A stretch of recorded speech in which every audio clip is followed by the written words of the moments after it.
Olá, meu povo! Eu sou Gustavo Bredoff, especialista em estética avançada e estética íntima masculina. Atuo há mais de uma década na área da saúde, beleza e estética. No programa Gustavo Bredoff News de hoje, vamos falar sobre temas muito interessantes, como cirurgia plástica e também tratamentos de queimaduras. Nosso convidado de hoje é o cirurgião plástico Dr. Arthur Herter.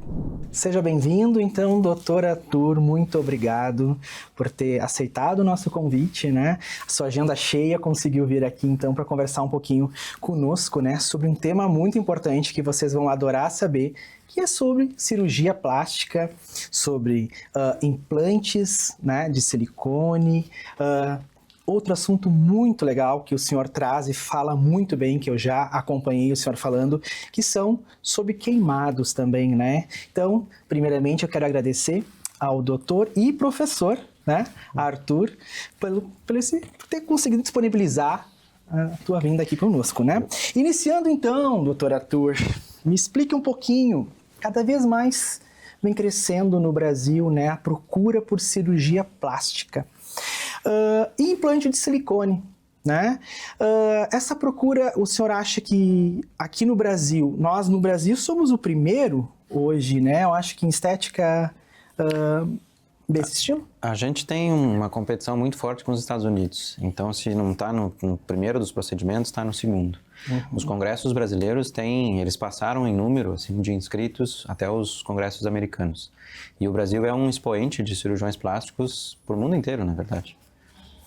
E falando sobre implante de silicone, o implante de silicone tem um tempo, continua esse tempo de 10 dias, 15 dias, 30 dias para poder voltar a dirigir ou não? Como que estão essas técnicas?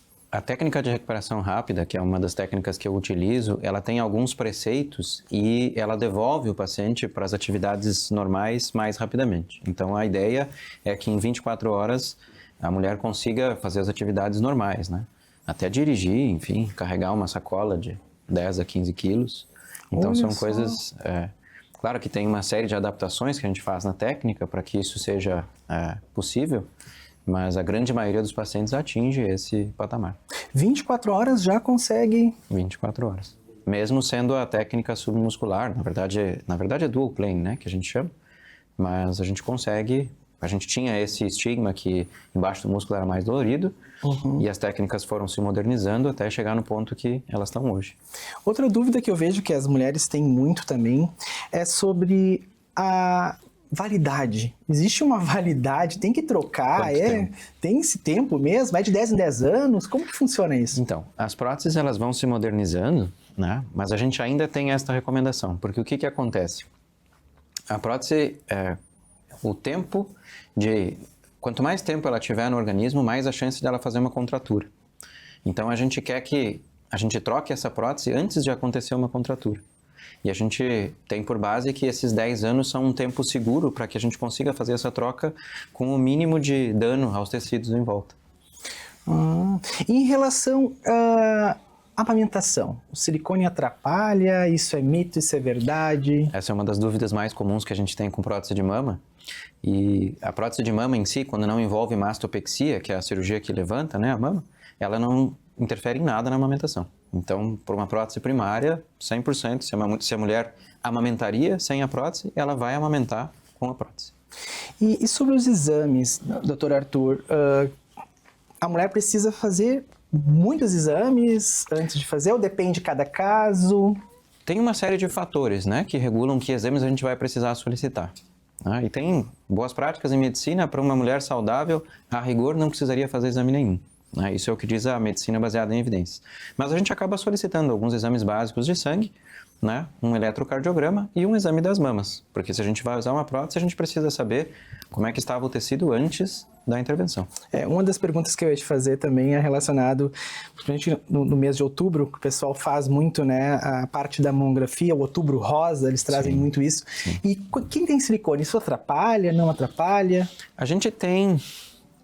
Isso também é uma coisa que foi mudando. A gente viu que as mulheres com prótese, elas tendem a fazer um screening mais adequado, no sentido de que elas se preocupam mais. Então isso considerando esse aspecto, é protetor para câncer de mama, porque elas fazem mais exames e elas prestam mais atenção em sintomas, né? Mas tem alguns relatos de algum determinado tipo de exame atrapalhar um pouquinho a visualização de alguns tecidos. Mas isso, com a expertise dos radiologistas e as técnicas mais modernas que a gente tem, isso tem caído. Então, a alteração do exame e a capacidade de enxergar, ela tem melhorado.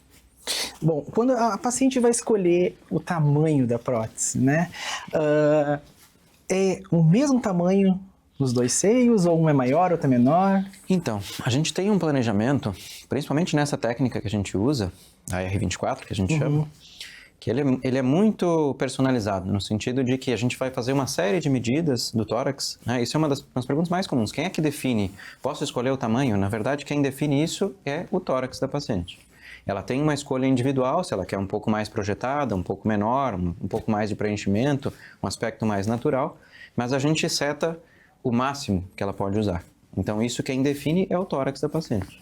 Ou seja, quando a paciente chega em consulta, eu mostro alguns casos similares e digo, olha, o teu tórax comporta este tamanho de prótese. Prefere que fique mais assim, mais para frente, um pouco mais marcado, um pouco mais anatômico?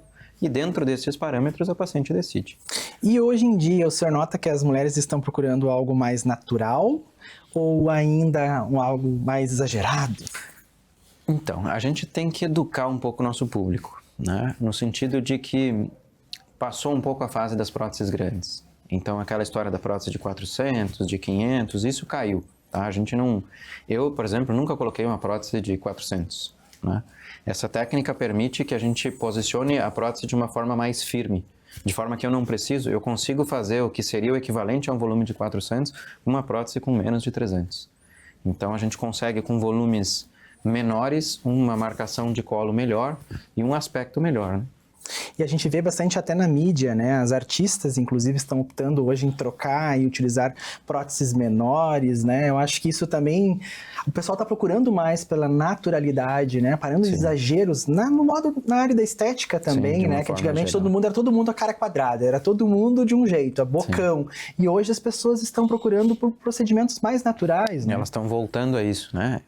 Isso também é cíclico, assim. Então, tem anos 60, a moda era peitão, daí depois diminuiu um pouco, daí depois voltou a se usar próteses grandes. Hoje a gente tem uma tendência à naturalidade. Então, até um termo que surgiu recentemente é o mini boob. São implantes menores que 200, né? Então, algumas mulheres estão optando por isso. É só para fazer um pouco de marcação, né? Um leve chamariz, digamos, mas sem aparentar aquela coisa, né, maior.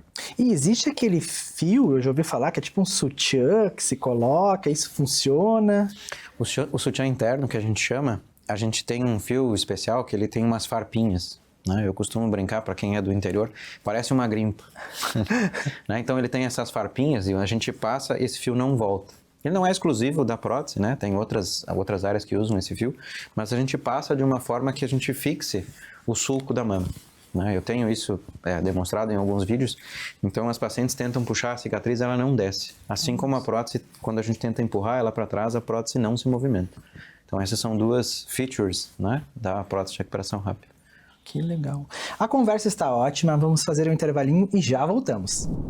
Bem-vindo à clínica do Dr. Gustavo Bredoff Estética Avançada, um espaço moderno comandado por um especialista reconhecido nacionalmente e referência em harmonização facial e também em estética íntima masculina. Dr. Gustavo atende desde artistas, influencers, pacientes que buscam resultados naturais com personalidade, com unidade em Canoas e também na Barra da Tijuca, no Rio de Janeiro. Destaca-se um tradicional Botox Day, o qual é realizado na última sexta de cada mês com condições exclusivas e atendimento diferenciado. Venha para a clínica do Dr. Gustavo, onde a ciência e a beleza e o prestígio se encontram.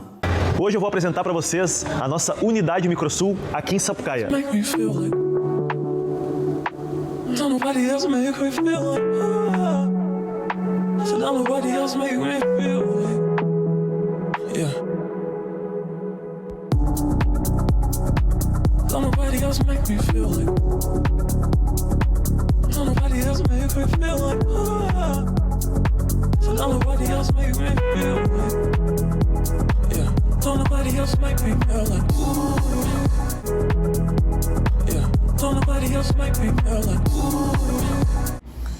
Somos uma ótica multimarcas. Trabalhamos com todas as marcas de lentes do mercado, sempre priorizando a alta tecnologia na confecção dos seus óculos. Com a inteligência artificial, conseguimos resultados incríveis, tanto nas lentes solares como nas de receituário. Estamos localizados na Avenida Berlim, 832, bairro São João, Porto Alegre. Nós somos a fábrica dos óculos. Atenção, seus pulguentos. Eu sou o Capitão Cara de Mal. Estou passando aqui para te convidar para viver uma experiência pirata. Então traga a sua tripulação para o Cara de Mal.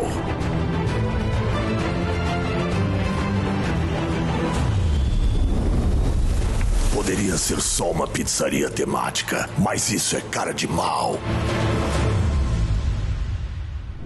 Bom, nesse outro bloco, vamos falar então sobre abdominoplastia. Doutor Arthur, mitos e verdades sobre abdominoplastia. Precisa emagrecer, não precisa emagrecer? É preciso realmente que perca 10, 15 quilos antes de fazer? Ou dá para fazer gordinha ou gordinho mesmo?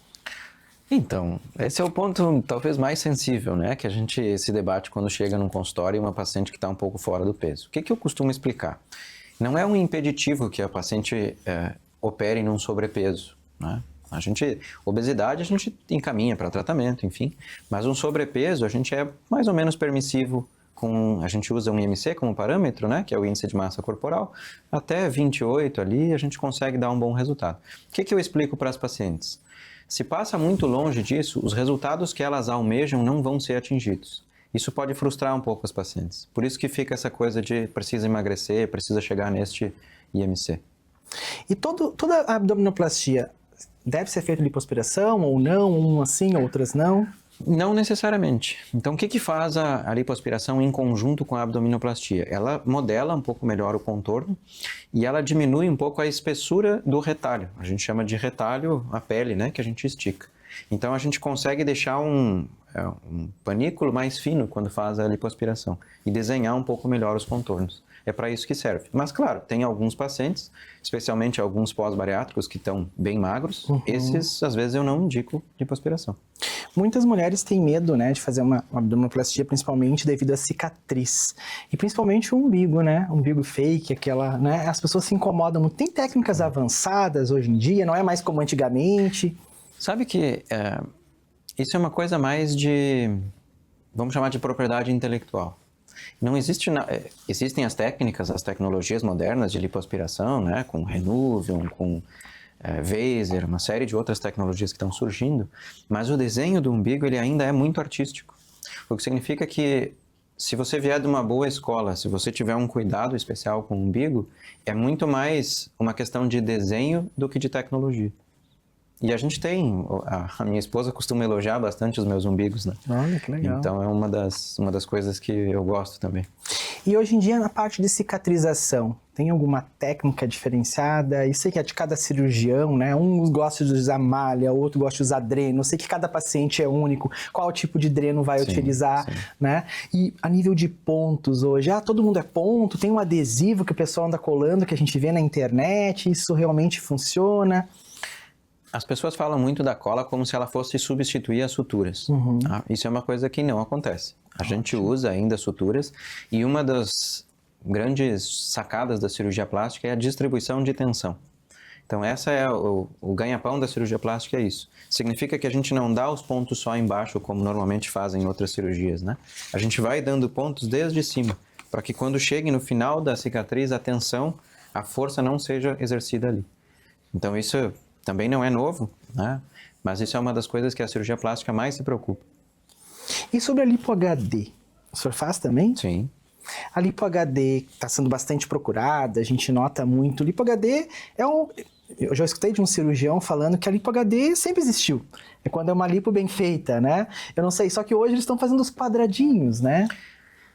Então, acho que a lipo-HD ela passou por fases em que ela foi mais agressiva, com o desenho dos quadradinhos, e aí o pessoal viu que essa agressividade forçada, digamos, da lipo-HD deixava um resultado não tão estético, não tão agradável. Então estão surgindo outras técnicas, por exemplo, o graft, que a gente chama, que a gente retira a gordura, mas não retira tanta gordura no plano superficial. A gente acaba enxertando a gordura dentro de gominhos da musculatura para permitir que o desenho venha de dentro. Então essa é uma das coisas que tem se usado aí, mais modernas, né, em lipo HD. E todo paciente que faz lipo HD deve, né, não esquecer que tem que seguir fazendo exercício físico, academia, não achar que é milagre, né, simplesmente fazer e tô pronto. Não, né, porque volta, né. Claro. Volta e a gente tem uma tendência a engordar em áreas não lipadas, que a gente chama. Então isso produz algumas desproporções, assim. Aquele paciente que fica com a barriga muito chapada, mas ele é grande nos braços, assim. Isso é uma coisa que pouca gente fala e fica um pouco desagradável. O senhor falou também sobre os aparelhos, né? O que a gente tem mais de tecnologia que é utilizado hoje para flacidez, além do Renuvium? Tem vários outros aparelhos que a gente vê também, né? Então, basicamente, as tecnologias, elas se dividem em emulsificação de gordura, que é o Vaser e outros, né, outros modernos do Vaser. Outras tecnologias para facilitar o trabalho do cirurgião, então é o MicroAir, né, o VibroFit, que eles fazem uma vibraçãozinha assim ou laser também é utilizado para no momento da lipoaspiração retirar a gordura para facilitar isso. E as tecnologias daí de retração de pele, entre o Renuvium e outros similares aí, né, tem tecnologias brasileiras surgindo também bastante promissoras. Que legal. A conversa está muito boa mesmo, mas a gente vai fazer um intervalinho e já volta. Bem-vindo à clínica do Dr. Gustavo Bredoff Estética Avançada, um espaço moderno comandado por um especialista reconhecido nacionalmente e referência em harmonização facial e também em estética íntima masculina. Dr. Gustavo atende desde artistas, influencers, pacientes que buscam resultados naturais com personalidade, com unidade em Canoas e também na Barra da Tijuca, no Rio de Janeiro. Destaca-se um tradicional Botox Day, o qual é realizado na última sexta de cada mês com condições exclusivas e atendimento diferenciado. Venha para a clínica do Dr. Gustavo, onde a ciência e a beleza e o prestígio se encontram. Hoje eu vou apresentar para vocês a nossa unidade Microsul aqui em Sapucaia. Don't nobody else make me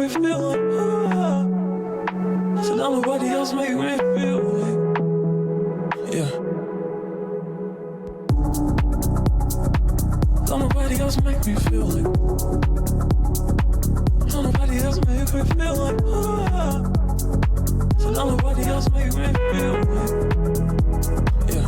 Don't nobody else make me feel like, ooh, yeah. Don't nobody else make me feel like, ooh. Somos uma ótica multimarcas. Trabalhamos com todas as marcas de lentes do mercado, sempre priorizando a alta tecnologia na confecção dos seus óculos. Com a inteligência artificial, conseguimos resultados incríveis, tanto nas lentes solares como nas de receituário. Estamos localizados na Avenida Berlim, 832, bairro São João, Porto Alegre. Nós somos a fábrica dos óculos. Atenção, seus pulguentos. Eu sou o Capitão Cara de Mal. Estou passando aqui para te convidar para viver uma experiência pirata. Então traga a sua tripulação para o Cara de Mal.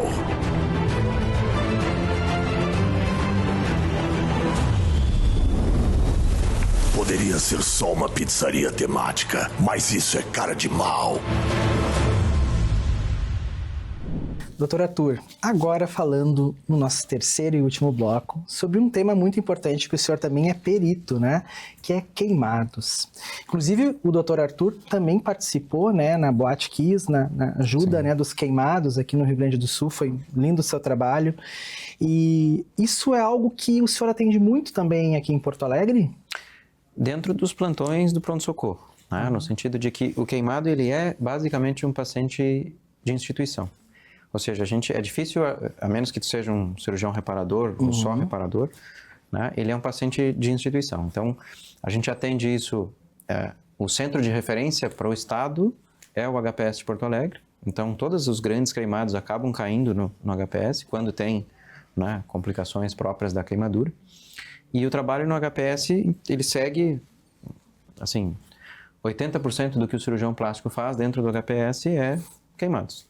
Muitas pessoas não sabem, né, que é o cirurgião plástico que é quem faz, né, trabalha e faz as reparações das cicatrizes, principalmente de queimados. Cirurgiões plásticos não é só para a parte, né, doutor Arthur, que as pessoas, abdominoplastia, lipo, silicone, não. Também é para essa parte que é muito importante, né? Isso é o prestígio, né, do cirurgião plástico sempre está associado com cirurgia estética, né? Mas uma das coisas que mais essenciais, assim, mais primordiais do cirurgião plástico é o tratamento de queimados, ou seja, é um procedimento de eleição do cirurgião plástico. E quem tem cicatrizes antigas, se queimou há muitos anos atrás e quer de repente tentar melhorar essa cicatriz, a cirurgia plástica ajuda? Também é a área de eleição da cirurgia plástica, né? O tratamento de cicatrizes. Isso envolve tanto tratamentos cirúrgicos, técnicas em cirurgia plástica, que vocês vão ter aula mais um pouquinho mais adiante, quanto outras tecnologias, né? Laser, derma roller, uma coisa que a gente chama de drug delivery com derma roller, né? Então tem uma série de outras tecnologias surgindo aí, não necessariamente cirúrgicas, que são complementares no tratamento de cicatriz.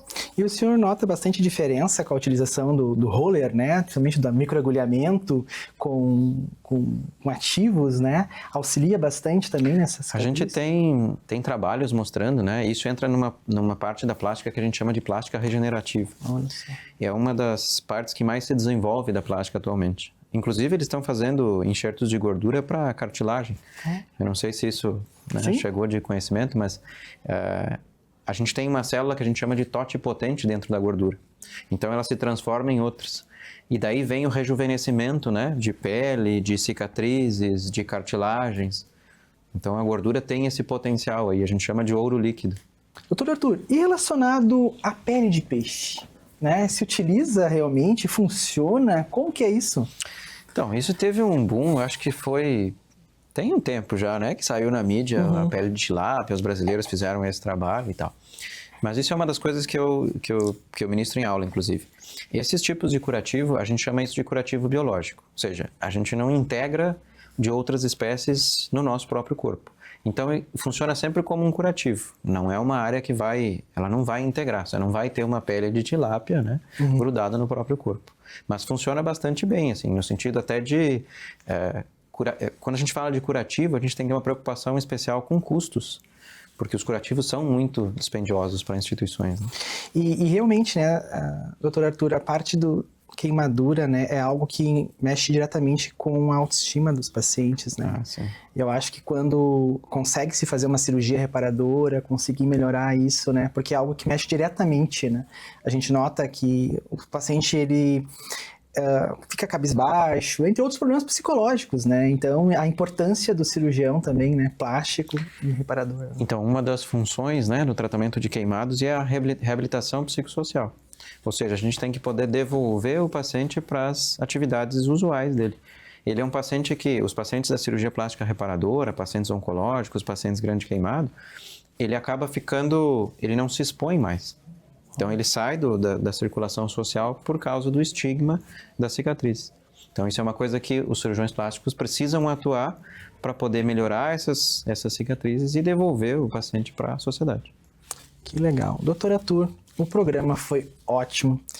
Eu quero primeiramente agradecer muito pela sua participação. Meu professor, que privilégio de ter ele aqui no meu programa também. Gente, eu quero deixar... Doutor Arthur, por favor, qual que é o seu @? Aonde que o pessoal te acha? Meu Instagram, então, Dr. Arthur Plástico, Dr. Arthur, com TH Plástico. É a minha principal rede. Também estou no TikTok com o mesmo homônimo, né? E ali tem os telefones de contato para quem quiser agendar. E para você que está assistindo ao programa, espero que tenha gostado das entrevistas dos temas abordados hoje. E se ainda não conhece o meu trabalho, te convido a me seguir no Instagram, @dr.gustavobredoff. Te espero na próxima semana com mais informações e novidades. Até lá!